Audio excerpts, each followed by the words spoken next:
The first 6 to 7 minutes of this episode of Dragon Ball Super, excluding the opening, the first 6 to 7 minutes of this episode were a complete waste of time.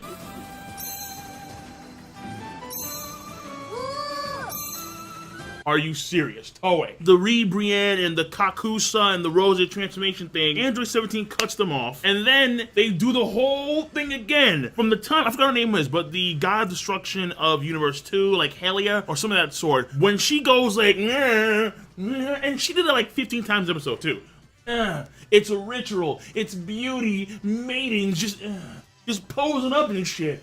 Like, why? I don't know. But the freaking first 6 minutes are the transformation of Brienne, Kakusa, and Rose done twice. Are you kidding me? Totally we're self-aware because you have Beerus and you have Champa. Like, you're starting from there, but like it's come on, like no, like stop. No more. I can't even say the words. Just stop. All right, just stop. Time to stop. Stop. All right.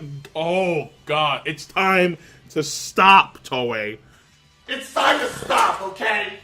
Madness. Out comes Toppo, like, oh, I agree, justice. I'm like, wait. And then Goku, like, they're all ragging on 17. And 17's not fine, just transform. And they had the audacity to go from, like, the beginning. Ever since she went, like, they started from there.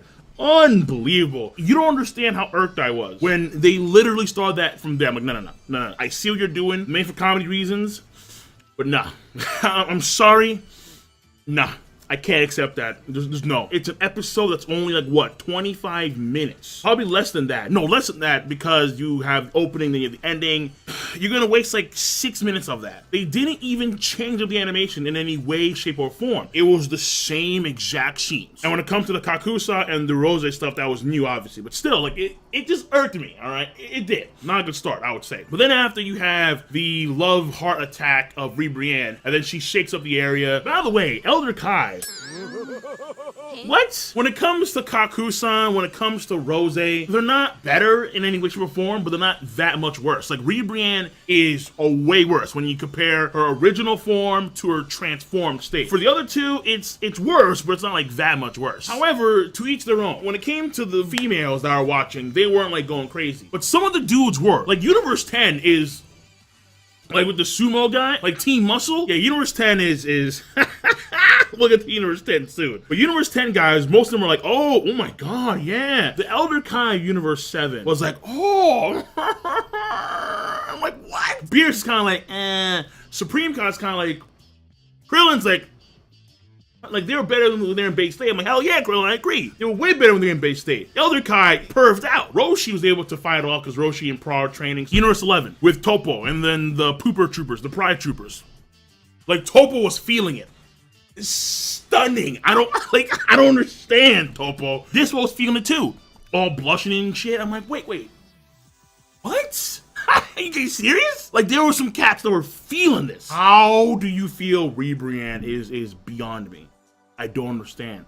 All right, we have chub chasers. Apparently, dude, like, I'm telling you, man, apparently a lot of the guys from the multiverse are into chubbies, which is nuts. It's throwing me off right now. Toriyama is into chubbies. This episode confirms that, man. Granted, it's not just Brienne, it's also Kakusa, and then it's Rose. I mean, among all three of them, Rose looks the most normal. And then Kakusa, she's like a cat chick now, so the guys that like her are full-blown furry dudes. Then you have Brienne, again, fat, all right, like plus size.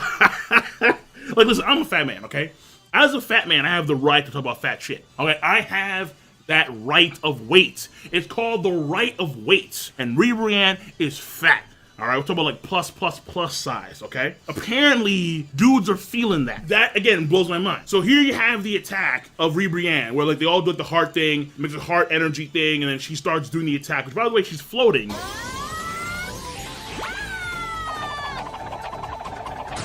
Not flying, I guess, because when she was doing that, I'm thinking to myself, wait, hold on, the rules. It is what it is there, not a really big deal. But you can tell who was feeling it. Some guys were feeling it, some guys weren't feeling it. The guys from Universe 3 are mainly robots, so they're not really feeling it to begin with. Again, Elder Kai Universe 7, he was feeling it. Like, oh my God, what a deadly attack. I'm like, no! Like, bro, that's... perved out this dude. You have Vegeta not really feeling it. I mean, the Universe 7 guys in general weren't feeling it at all. Again, Topo and Dispo were feeling it, which is throwing me off. Jiren, of course not, just saying, oh, fuck, yeah.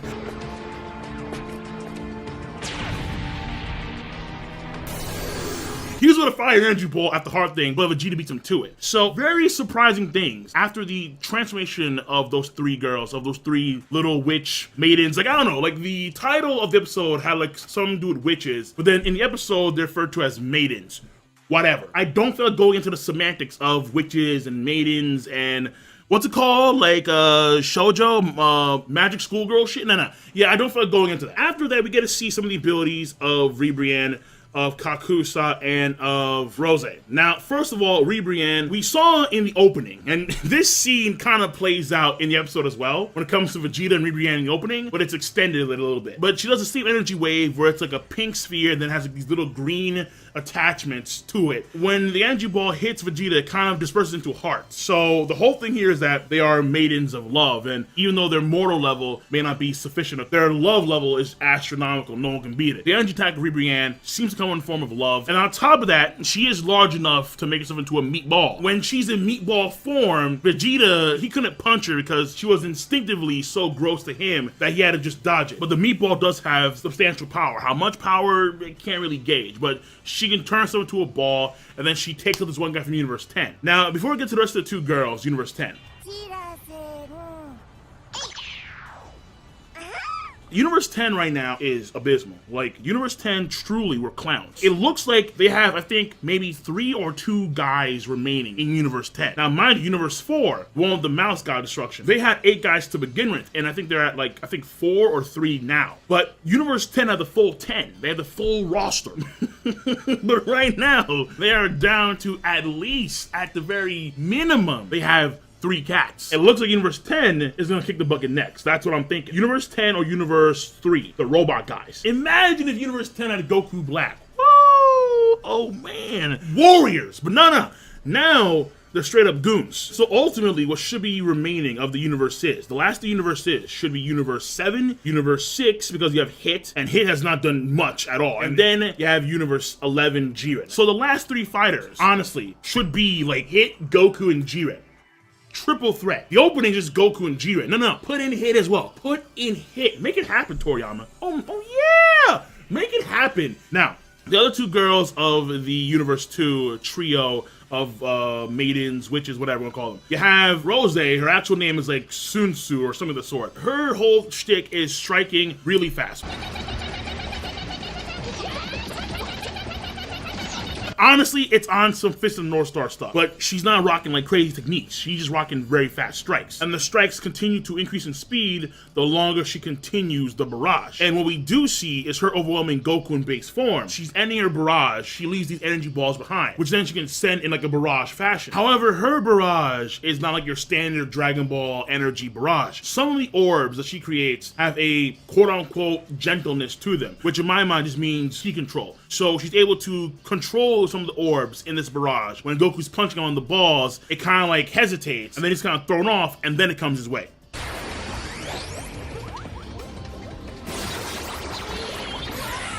There is some key control being used on her part to where she can control the ferocity of the energy balls themselves. Then after that, we have Kakusa, who is basically a beast fighter. That's what she is. And then she can use the rubble in the environment around her to continuously bounce off, and as a result, have a continuous chain of attacks. So in all honesty, the most fascinating of the 3 when it comes to abilities, I would say, is Rose, aka Sun's, whatever her name is. So the main focus fight here is between Android 17 and Kakusa, because Android 17, he did cut off their whole transformation scene thing, and Kakusa wants to take revenge. She considers Android 17 to be her prey. Initially, it starts off in her favor, where she is, again, using the rubble in the environment as a means of attacking continuously. However, Android 17 was dodged like a pro. Some of those dodge scenes were awesome.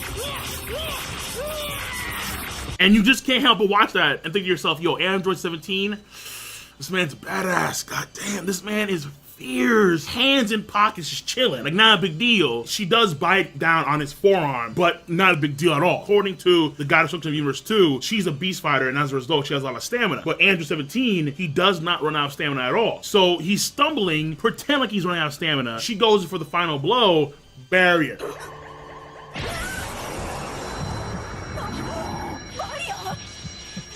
This was one of the best scenes in the episode by leaps and bounds. The two best scenes in the episode are from Android 17 specifically. First one is the barrier thing. So he's stumbling up and then all of a sudden, barrier. And he's just chilling, cool as fuck. I'm like, oh, 17, yeah. My boy. So here he is making the barrier, and then she's stuck to it, which is kind of a cool feature. And then he starts to spin around. He's able to propel her up into the sky, and then is kicking her out of bounds. However, in comes the flying person from Universe 2, V-Call. She saves Kakusa. Kakusa's back into the ring. She pins down 17. And then as V-Call and Kakusa are talking, in comes the other best scene of the episode.